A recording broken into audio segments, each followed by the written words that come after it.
여러분 어버이 주일 영상 보시면서 어떠셨나요? 나도 모르게 목이 메이고 또 눈물이 흘렀을 것입니다. 그렇습니다. 우리 모두는 그런 마음으로 오늘 어버이 주일을 또 맞이합니다. 매년 5월 둘째 주일 어버이 주일을 지킵니다. 또 사회에서는 5월 8일을 어버이날로 지킵니다. 매년 이렇게 하는 것은 과연 무슨 이유 때문일까요? 역설적으로 평소에 효도하지 못하기 때문입니다. 예를 들어서 한글날 왜 지키나요? 평소에 한글을 소중히 여기고 잘 아껴야 되는데 그러지 못하기 때문에 상기시켜주는 것입니다. 어버이 주일도 마찬가지입니다. 평소에 효도하지 못하기 때문에 이날을 기념하고 지키는 것입니다. 하지만 이날 하루 부모님에게 카네이션 달아드리고 용돈이나 또 선물을 드리고 끝내자는 것은 결코 아닙니다. 그런 기본적인 표현 당연히 해야 되겠지만 더 중요한 것은 이날을 계기로 부모를 공경하는 효도 신앙을 다시 회복하고 더 성숙하게 다져나가자라고 하는 뜻이 있습니다. 그러므로 혹 이상하게 들릴지 모르지만 오늘 어버이 주일은 하루짜리 어버이날을 없애고자 하는 것입니다. 무슨 뜻인지 이해하시죠? 아무쪼록 오늘 말씀을 통해서 우리의 불초함을 회개하고 다시금 효도하는 신앙을 가다듬을 수 있기를 바랍니다. 그래서 부모님을 기쁘시게 하고 또 하나님도 기쁘시게 하고 그런 가운데 우리 각자 복된 인생을 꼭 살아갈 수 있기를 주님의 이름으로 축원합니다. 사도 바울은 오늘 본문에서 부모에게 효도하는 게 얼마나 중요한가 그것을 강조해서 설명하고 있습니다. 바울 서신의 내용을 분석해 보면 항상 두 부분으로 되어 있습니다. 그래서 전반부는 기독교 교리, 후반부는 기독교 윤리입니다. 기독교 교리는 어떤 내용일까요? 예수 그리스도 십자가 복음을 믿음으로 받아들이면 죄 사함을 받고 의인이 되고 하나님의 자녀가 된다라는 것입니다. 또 기독교 윤리는 어떤 내용인가요? 그렇게 우리가 하나님의 자녀가 되고 성도가 됐으니 마땅히 하나님의 뜻대로 이렇게 살아야 된다. 그 지침입니다. 그 가운데 오늘 본문은 바로 효도 계명을 우리에게 다시 한번 가르쳐주고 있습니다. 1절 보시면 자녀들아 주 안에서 너희 부모에게 순종하라. 이것이 옳으니라 그랬습니다. 옳다는 것은 뭐예요? 당연한 도리라는 거예요. 마땅하다는 겁니다. 주 안에서라는 것은 성도라면 당연히 그런 뜻입니다. 부모에게 순종하라. 효도를 가리키죠. 그래서 믿는 성도라면 당연히 부모에게 효도하는 삶을 살아야 된다는 것입니다. 그렇습니다. 효도는 모든 인간에게 공통되는 자연법이기도 하지만 하나님을 경외하는 성도에게는 더욱더 강력하게 요구되는 하나님의 계명인 것입니다. 2절 보십시오. 내 아버지와 어머니를 공경하라. 이것은 약속 있는 첫 계명이니 계명. 그런데 첫 계명이라 그랬습니다. 또 약속이 붙어 있는 계명이라는 것입니다. 첫 계명이라는 것은 무슨 뜻이 있을까요? 두 가지를 갖고 있을 겁니다. 하나는 제일 먼저 나오는 계명이다. 그리고 또 하나는 제일 중요한 계명이다. 그런 뜻입니다. 인간이 특별히 성도가 하나님 앞에 지킬 도리를 핵심적으로 요약한 것이 십계명이잖아요. 출애굽기 20장, 신명기 5장에 기록되어 있습니다. 그런데 이 십계명을 분석해 보면 두 파트로 나눌 수 있습니다. 전반부, 후반부. 전반부는 1계명부터 4계명까지죠. 그리고 후반부는 5계명부터 10계명까지입니다. 전반부는 어떤 계명일까요? 하나님과의 관계 속에서 지킬 도리를 가리키는 것입니다. 그래서 수직적 관계의 계명이요. 또 하나님을 대한 계명이라는 뜻으로 대신 계명 그렇게 부르기도 합니다. 또 후반부는 뭔가요? 이웃과의 수평적 관계 속에서의 지킬 계명. 그래서 수평적이면서도 인간을 대하기 때문에 대인 계명 그렇게 부르기도 합니다. 이 대인계명 가운데 제일 먼저 나오는 게 바로 5계명, 이 효도의 계명인 것입니다. 그래서 제일 먼저 나오고 또 제일 중요하다라고 하는 것입니다. 그런데 아이러니하게도 이렇게 당연하고 또 중요한 계명임에도 불구하고 우리 인간의 본성상 지키는 것이 쉽지 않다. 아니, 어렵다는 사실입니다. 죄의 본질이 뭡니까? 이기심이거든요. 자기 중심주의거든요. 그러니까 창조주 하나님을 섬겨야 되는데 나 자신을 높이고 나 자신을 섬기는 것을 좋아해요. 그래서 하나님을 무시하고 심지어는 대적하고, 그게 불신앙입니다. 부모를 높이고 섬겨야 되는데 나 자신을 높이고 나 자신의 유익을 추구합니다. 그게 바로 불효인 것입니다. 이런 현상은 동서고금을 막론하고 모든 인간들에게 만연되어 있습니다. 특별히 말세에 아주 심합니다. 종말이 다가올수록 점점 더 심해집니다. 사도 바울이 예언했던 바로 그것이죠. 디모데후서 3장 1절 2절 보면 종말이 가까운 말세지 말에 이런 현상들이 있을 것이다. 어떤 외적인 것이 아니라 내면적인 인간성의 타락, 그래서 사회가 어지러울 것이다. 그런 말씀을 하고 있습니다. 너는 이것을 알라. 말세에 고통하는 때가 이르러 사람들이 자기를 사랑하며, 아주 극도 이기주의자가 된다는 거죠. 돈을 사랑하며 물질주의, 배금주의에 빠진다는 것입니다. 자랑하며 교만하며 비방하며 타락한 인간성, 부모를 거역하는 모습, 또 감사하지 않으며 거룩하지 아니하며. 그러니까 말세의 현상 가운데 중요한 한 가지는 바로 부모 거역, 불효라는 것입니다. 김형영 시인의 따뜻한 봄날이라는 시가 있어요. 소리꾼 장사익 씨가 꽃구경, 그런 제목의 노래로 불러서 아주 유명해진 시죠. 고려장을 모티브로 쓴 시입니다. 고려장은 여러분 잘 아시는 대로 고려시대에 늙은 부모를 산채로 버리던 풍습입니다. 그런데 그 당시에 중국의 황제가 사신을 보냈어요. 고려왕에게 3가지 문제를 줬습니다. 이거 풀면 조공 그대로 내도 되는데 이거 못 풀면 조공 올려야지 압력을 가했습니다. 그 3문제를 풀 자가 없었습니다. 왕이 신하들에게 명령했지만 신하들은 끙끙 앓고만 있었습니다. 그런데 한 신하가 그 문제를 간단하게 풀어냈습니다. 그 중에 한 문제는 이런 것이었습니다. 말이 2필이 있는데 덩치가 비슷해요. 그럼 어느 게 어미고 어느 게 새끼일까? 그거를 분간해 내라는 것입니다. 그 신하는 3일 동안 말에게 먹이를 주지 않고 굶겼습니다. 그러고 먹이를 주니까 얼른 먹이를 먹는 말이 있었습니다. 그게 새끼다. 그 다음에 먹을 뿐만이 아니라 새끼에게 더 챙겨주느라고 바쁜 그 말이 어미다. 정확하게 판단해냈죠. 왕은 탐복을 했습니다. 어찌 자네는 이렇게 지혜로운가? 내가 상을 내려야겠네. 그때 갑자기 신하가 넙죽거리면서 왕이여 제가 불충을 범했습니다. 무슨 소린가? 왕의 명령을 어기고 제 노모를 숨겨서 지금까지 모셔왔습니다. 이 문제를 저도 풀 수 없어서 끙끙거리다가 어머니에게 여쭤봤죠. 그랬더니 어머니가 간단하게 풀어주셨습니다. 그래? 그렇구만. 노인들의 지혜가 이렇게 훌륭하고 귀한 것인데 우리가 그걸 미처 몰랐구만. 그래서 그 시로부터 고려장의 악습을 폐지하게 되었다라고 하는 이야기입니다. 그런데 어떤 학자들은 이거는 실제 존재했던 게 아니다. 어떻게 그런 일이 있을 수 있냐? 그냥 지어낸 얘기고 그것이 구현되고 전승되어 온 것이다 라고 주장합니다. 또 어떤 사람은 일제강점기 조선 총독부에서 조선 사람을 비하하기 위해서 만들어낸 이야기다, 뭐 이렇게 주장하기도 합니다.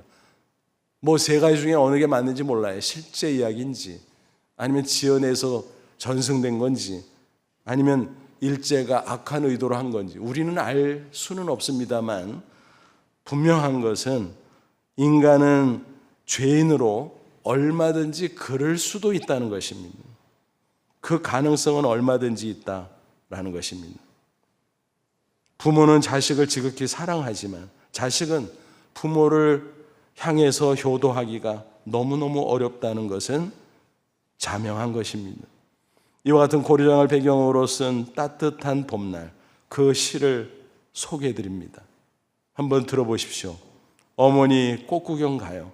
제 등에 업히어 꽃구경 가요. 세상에 온통 꽃핀 봄날, 어머니 좋아라고 아들 등에 업혔네. 마을을 지나고 들을 지나고 산자락에 휘감겨 숲길이 짙어지자 아이고 머니나 어머니는 그만 말을 잃었네. 봄구경 꽃구경 눈 감아 버리더니 한 움큼 한 움큼 솔잎을 따서 가는 길바닥에 뿌리며 가네. 어머니 지금 뭐 하시나요? 꽃구경은 안 하시고 뭐 하시나요? 솔잎은 뿌려서 뭐 하시나요? 아들아 내 아들아, 너 혼자 돌아갈 길 걱정이구나. 산길 잃고 헤맬까 걱정이구나. 아들은 노모를 고려장으로 버리려고 가고 있었지만 어머니는 숲이 깊어지자 짙어지자 걱정했습니다. 우리 아들 혼자 돌아갈 때 길을 제대로 찾아가려나? 어떡하지? 그래서 솔잎을 따서 길바닥에 뿌리고 또 뿌렸다라고 하는 이야기입니다. 아들은 그것을 알고 통곡을 했습니다. 그리고 국법을 어기고 다시 집으로 모시고 돌아갔다라고 하는 이야기입니다. 기가 막힌 내용이죠. 인간의 본성은 이렇게 한심한 것입니다. 그래서 그런지 독일에 이런 격언이 있죠. 한 아버지는 10 아들을 기를 수 있으나 10 아들은 한 아버지를 봉양하기 어렵다. 실제로 우리 주변을 보면 그와 비슷한 사례들이 얼마나 많습니까? 그런데 십자가 앞에 자신의 죄를 깨닫고 회개하고 대속의 복음을 믿으면 죄와 사망에서 구원받고 새 사람이 됩니다. 변화된 새 마음을 가지고 이제는 하나님을 경외하고 이제는 부모를 공경하는 삶을 살아가게 된다라고 하는 것입니다.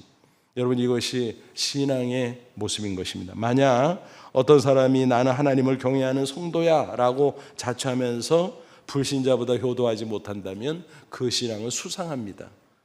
가짜일 것입니다. 진짜 신앙을 갖고 있다면 당연히 부모에게 효도하는 삶으로 변화될 수밖에 없습니다. 신앙이 성숙해지면 성숙해질수록 더욱더 효도하게 된다라고 하는 사실입니다. 하지만 신앙이 좋아져도 우리는 여전히 하나님의 기대 수준에는 미치지를 못합니다. 그래서 하나님께서 우리를 격려하고자 인센티브를 주십니다. 일종의 보너스죠. 축복의 약속을 제시해 주신 것입니다. 2절을 보세요. 약속이 있는 첫 계명, 너무너무 중요한 첫 계명인데 거기에 약속이 붙어 있다라고 하는 것입니다. 10계명을 보면 약속 붙어 있는 게 2개가 있어요. 2계명하고 5계명. 근데 2계명에 붙어 있는 약속은 개별 계명에 붙어 있는 약속은 아니고 10계명 전체의 2로 해당되는 것입니다. 개별 계명에 붙어 있는 약속은 오직 5계명에만 있다라는 것을 우리는 주목할 수 있어야 할 것입니다. 그러니까 이 효도 계명을 가장 큰 계명으로 보고 하나님께서는 인센티브를 주시려고 약속해 놓으셨다라는 것입니다. 그 이유가 뭘까요? 하나님을 경외하는 신앙과 부모 공경하는 신앙은 같다. 분리될 수 없다라는 거예요. 마치 동전의 앞면과 뒷면과 같다는 것입니다. 하나님 경외, 부모 공경 같은 것이다. 그도 그럴 것이 마르틴 루터가 이야기한 것처럼 부모는 어떤 존재입니까? 이 지상에서 하나님의 대리자인 것입니다. 그래서 하나님을 경외하듯이 부모를 공경하는 게 마땅하다라고 하는 것입니다. 성경을 보면 모든 신앙의 인물들은 예외 없이 부모를 공경했습니다. 효자들이었습니다. 다윗도 그랬습니다. 요셉도 그랬습니다. 룻도 그랬습니다. 그들은 효도하다가 하나님의 놀라운 은혜를 받고 축복을 경험할 수 있었습니다. 그 외의 인물들도 그들의 생애의 기록을 잘 더듬어 보면 야, 그렇구나. 모든 신앙의 인물들은 효자였구나 하는 것을 우리는 확인할 수 있습니다. 심지어 우리 예수님조차 인간으로 이 땅에 오셔서 계실 때 육신의 부모에게 순종하셨다는 사실입니다. 당신이 하나님의 아들임에도 불구하고 육신의 부모에게 순종하셨어요. 누가복음 2장 51절 보면 예수께서 함께 내려가사 나사렛에 이르러 순종하여 받으시더라. 함께 예루살렘 성전에 가서 제사 드리고 와서 하나님 교회죠.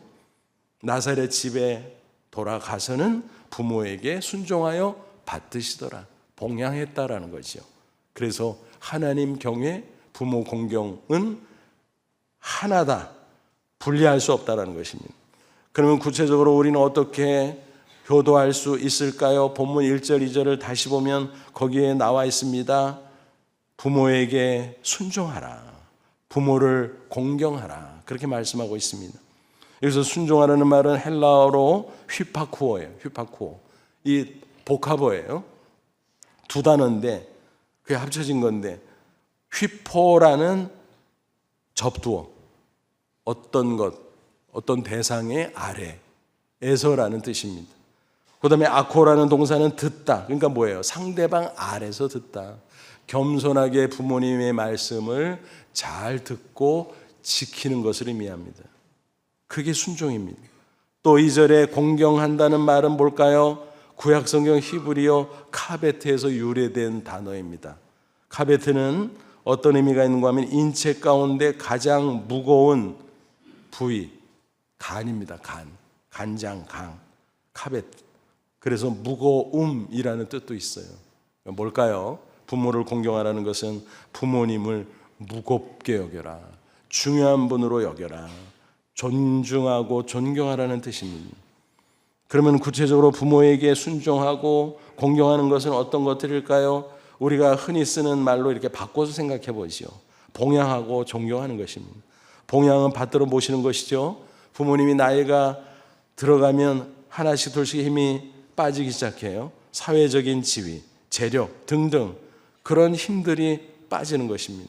따라서 자녀들은 봉양해 드리는 것이 마땅합니다. 용돈을 드리기도 하고 최소한 의식주에 불편이 없도록 보살펴 드려야 하는 것입니다. 그래도 부모님이 일평생 자녀들을 위해서 희생하고 수고하고 헌신하는 것에 비하면 아무것도 아닙니다. 100분의 1이 될까요? 1000만의 말씀. 10,000분의 1이 될까요? 1000만의 말씀. 그저 고마움에 대한 작은 표시에 불과할지도 모릅니다. 어쨌든 봉양하는 것이 중요하다. 혹시 부모님에게 경제력이 충분하다면 그동안 베풀어 주신 은혜에 대해서 수시로 그 고마움을 표현해야 마땅한 것입니다. 또 봉양 이상으로 중요한 게 존경이에요. 자칫 잘못하면 자식이 부모님을 무시하기 쉬워요. 어릴 적 철부 시절에는 부모님의 직업이나 능력을 보고 함부로 판단하고 때로는 창피하기도 합니다. 또 어른이 되면 연로하신 부모님이 시대에 뒤떨어졌다, 구식이야, 아무것도 몰라, 그런 식으로 경시하기 쉽습니다. 하지만 성경은 뭐라고 말합니까? 부모님은 영원히 부모님이라는 거예요. 내 위에 세워주신 권위라는 거예요. 그러므로 하나님을 경외하듯이 부모님의 능력과 조건과 상관없이 부모라는 그 한 가지 사실만으로도 부모님을 높여드리고 또 존경해야 된다라는 사실입니다. 미국의 16대 대통령 링컨의 아주 유명한 일화예요. 그의 아버지는 본래 신발 제조공이었습니다. 그가 대통령에 당선되자 그 사실을 알고 있던 상원 의원들이 불쾌했습니다. 왜냐하면 자기들은 고학력자예요. 귀족 집안 출신이에요. 근데 어디서 흑수저 출신 대통령이 나타난 거예요. 그 밑에서 일하는 게 너무 불쾌하다라는 거예요. 링컨이 취임 연설하려고 강단에 섰습니다. 거만한 한 의원이 그를 향해서 조롱하기 시작합니다. 당신이 대통령이 됐다니 참으로 놀랍소. 하지만 당신 아버지가 신발 제조공이었다는 사실을 잊지 마시오. 내가 지금 신고 있는 이 신발도 사실은 당신 아버지가 제작한 것이오. 다른 의원들이 곳곳에서 조롱하는 투로 키득키득거렸습니다. 그 순간 링컨의 눈에 눈물이 고였습니다. 하지만 그는 전혀 동요하지 않고 침착하게 말했습니다. 고맙소. 의원이 덕분에 한동안 잊고 있던 내 아버지의 모습이 생각났소. 내 아버지는 신발 제조공 맞소. 아주 탁월한 솜씨를 가진 분이었지. 아버지는 많은 높은 사람들의 신발을 만드셨어. 그러니 여기 계신 여러분들 가운데도 내 아버지가 만든 신발을 신고 있는 사람이 다수 있을 것이오. 혹시 신다가 불편하면 나에게 가져오시오. 나도 아버지 곁에서 좀 배웠으니 내가 수리 정도는 충분히 할 수 있어. 가지고 오면 최선을 다해 고쳐 드리리라. 그러자 조롱했던 그 의원은 크게 망신을 당했고, 그 이야기를 전해 들은 국민은 링컨을 더욱더 존경하게 되었다라고 하는 것입니다. 교도의 또 한 가지 중요한 방법은 신앙입니다.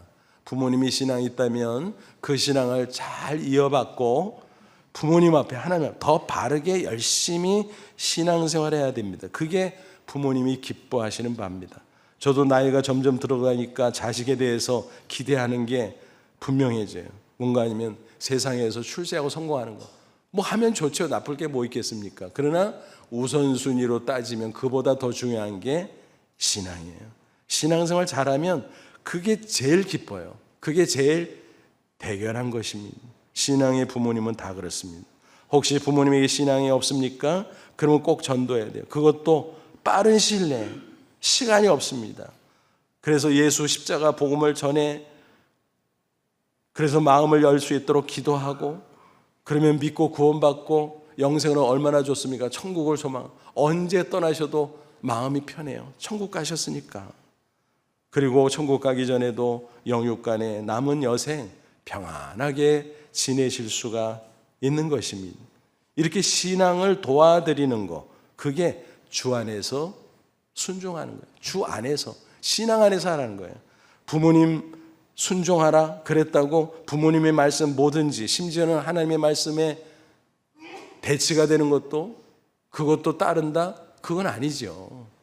신앙을 따르고 신앙을 도와주는 게 주 안에서 순종하는 것입니다. 예를 들어서 부모님이 나에게 신앙생활을, 야 너는 교회 가서 맨날 사냐? 야 간도. 그러면은 부모님께 순종한다고 교회 끊어 버리나요? 아니죠. 부모님보다 높은 분이 하나님이잖아요. 하나님의 말씀이 상위법이잖아요. 할 수 없이 하나님의 말씀에 순종해야 됩니다. 부모님을 위해서는 기도해야 됩니다. 태도는 공손하게 해야 되겠지만 부모님의 말씀을 절대로 따를 수는 없다는 것입니다. 만약 불신 부모님의 잘못된 말씀에 순종한답시고 신앙을 포기한다면 어떻게 될까요? 결과적으로 함께 멸망하는 자해행위요, 또 불효행위가 될 수밖에 없는 것입니다. 제 이야기를 죄송합니다만 소개해드리고 싶습니다. 대학교 3학년 때 예수님을 영접하고 나서 얼마나 좋은지 너무너무 기뻤어요.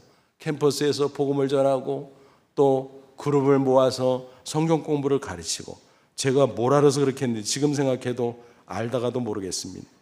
근데 너무너무 좋았어요. 제가 불어불문학 전공했는데 그 전공을요 저는 너무너무 좋아했어요.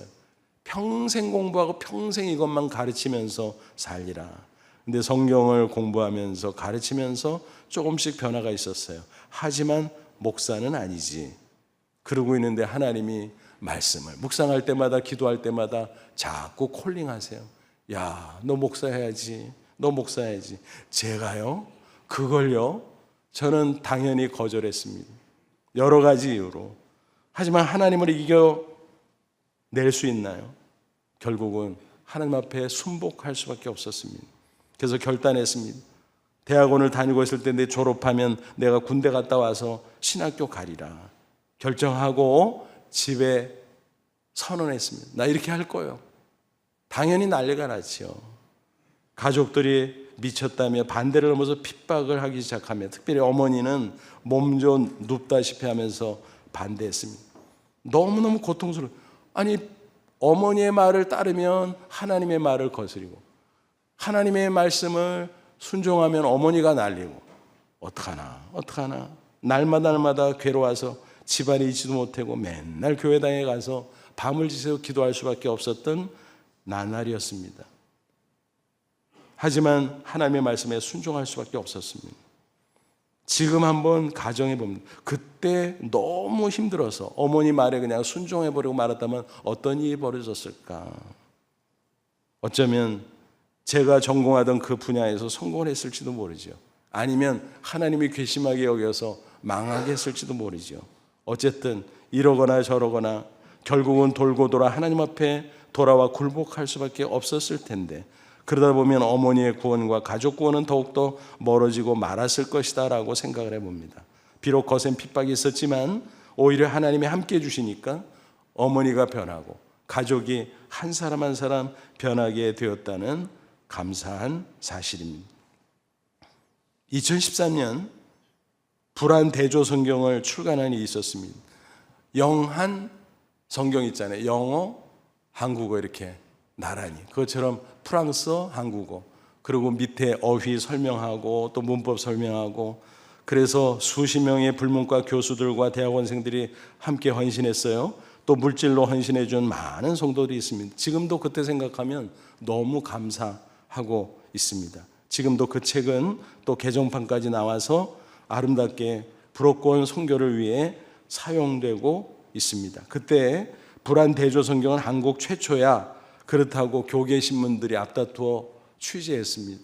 그리고 몇 군데 일간 신문도 취재해서 기사를 실었습니다. 그 중에서 제가 가장 자세히 나온 기사를 일부러 프린트를 했습니다.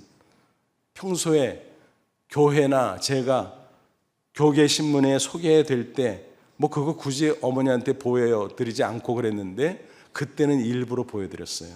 왜 그런지 아시겠죠? 그래서 어머니한테 그걸 뒤밀었어요. 이거 읽어보세요. 이게 뭐야? 읽어보시면 알아요. 읽어보세요. 그랬더니 쭉 읽으시더라고요. 그러더니 멋쩍으셨나 봐요.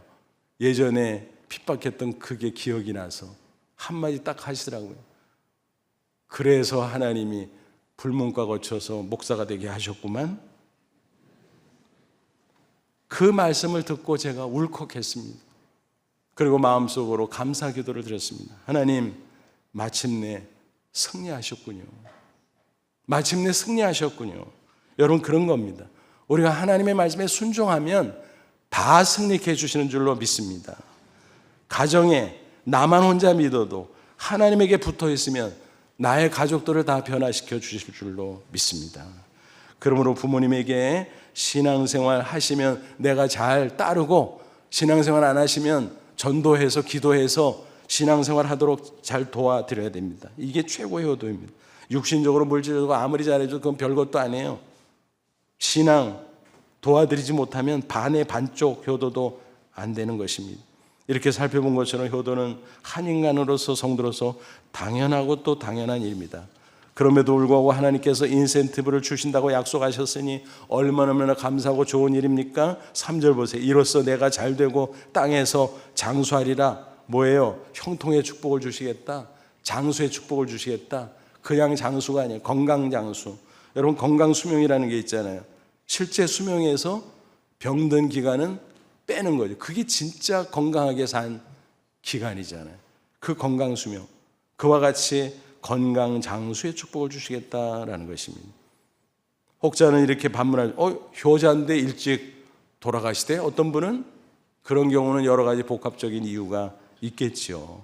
보편적으로 부모 공경의 사람은 하나님께서 형통의 복과 건강 장수의 복을 주신다는 사실 꼭 기억하시 바랍니다. 그리고 무엇보다 예수님을 믿기에 영생을 축복을 누리니 그야말로 장수 중에 장수의 축복 아니겠습니까?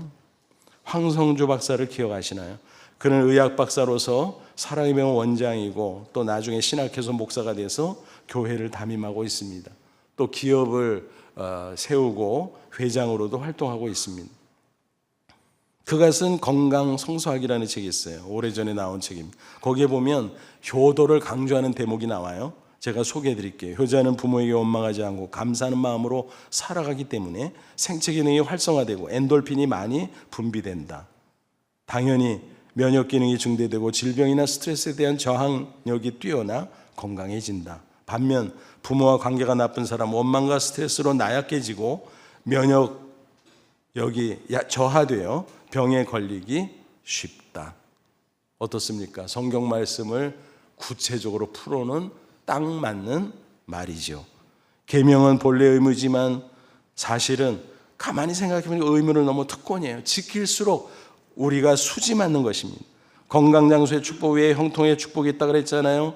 재미 교포 가운데 신실한 크리스천 기업가 한 분을 소개해드리고 싶습니다. 뉴욕에 본사를 두고 있는 키스그룹 회장 장용진 회장님이십니다. 글로벌 뷰티 그룹으로 산하 여러 계열 회사 종업원들을 통틀으면 1만 2천 명에 달한다 그래요. 그리고 연 매출액은 1조 5천억 원이 훨씬 넘습니다.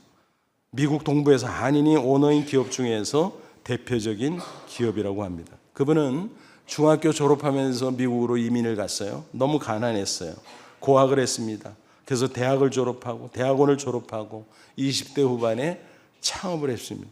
하나님께서 축복하셨어요. 그래서 35년 만에 굴지의 기업을 이루게 되었다라는 것입니다. 저는 그분의 기사를 인터뷰든 단신이든 챙겨서 쭉 보게 됐습니다. 그분을 알고 나서부터. 그러면서 정리하면서 하나님이 왜 이분을 이렇게 크게 축복했을까? 그 이유를 분석을 해봤어요. 제 나름대로. 뭐 여러 가지겠죠. 본인이 애쓰고 힘쓰고 최선을 다하고 성실하고 그런 것도 있겠고 도전정신도 있겠고 뭐 여러 가지. 그런데 하나 제가 딱 확인한 게 있었습니다. 효도신앙이었습니다. 그분은 효자예요. 어머님에게 얼마나 효도를 잘하는지, 또 한국을 떠나 있지만 대한민국을 사랑하고 고향이 경남 함양인데 고향을 사랑하고 그래서 고향 어르신들을 위해서 어머님을 모시고 한국에 와서 20년 이상 경로잔치를 베풀고 대접해드렸다고 합니다. 어머니가 돌아가신 이후에는 재작년부터 미국 뉴욕의 한인 어르신들을 초청해서 공경의 날 행사를 개최합니다. 좋은 음식 대접하고 공연을 베풀어 위로해드리고 작년 추석 때는 1200명이 모였다고 합니다. 대단하죠? 또 고향 함양의 청소년들을 선발해서 미국에 비전 트립을 보내요. 그래서 명소를 구경시켜주고 특별히 아이비리그 대학 캠퍼스를 구경시켜주고 너희들은 글로벌 리더가 돼야 된다. 대한민국을 위해서, 세계를 위해서. 얼마나 놀라운 일입니까? 또 한국에 또 미국에 여러 가지 좋은 일에 쾌척하는 그런 일도 많이 하고 있습니다. 그래서 그렇게 사는데 신앙 안에서 하나님이 기뻐하지 않겠는가? 하나님이 축복하지 않겠는가? 당연하지. 저는 그런 결론을 내릴 수 있었습니다. 여러분, 하나님 경외와 또 부모 공경, 효도 신앙을 일맥상통하는 것입니다. 하나님을 잘 섬기는 것은 큰 효도, 대효예요. 부모를 잘 섬기는 것은 작은 효도, 소효예요. 우리는 신앙이라면 반드시 대효와 소효를 실천하는 사람이 되어야 한다라고 하는 것입니다. 아무쪼록 오늘 어버이 주일을 맞이하고 보내면서 약속 있는 첫 계명, 이 말씀을 마음속에 꼭 새기시기 바랍니다. 그래서 이 말씀대로 부모 공경의 신앙을 실천해서 부모도 기쁘게 해드리고 하나님도 기쁘게 해드리고 그 계명 가운데 약속된 그 말씀대로 축복의 주인공들 다 될 수 있기를 주님의 이름으로 축원합니다. 기도하겠습니다. 이 말씀 붙잡고 기도하지. 하나님, 그렇습니다. 나를 구원해 주시고 자녀 삼아 주신 거 감사합니다. 나에게 부모님을 허락하시고 가정을 허락하신 거 감사합니다. 약속 있는 첫 계명을 꼭 지키며 살게 하옵소서. 그래서 하나님의 약속대로 축복의 주인공으로 하나님을 영화롭게 하고 부모님을 기쁘게 해드리고 우리 이웃을 잘 섬기며 복음의 문을 활짝활짝 열어가게 하옵소서. 우리 다 같이 기도하겠습니다. 하나님 아버지, 인원한 사랑을 진심으로 감사합니다. 이 시간 주의 말씀으로 우리를 다시 한번 깨우쳐 주시고 결단하게 하심을 감사합니다. 약속 있는 첫 계명 내 마음판에 새깁니다. 이 말씀대로 항상 살기를 원합니다. 성령으로 이끌어 주옵소서. 그래서 축복의 주인공 하나님을 영화롭게 하며 부모님과 이웃을 기쁘게 하는 아름다운 인생 살아가게 하옵소서. 예수님의 이름으로 기도하옵나이다. 아멘.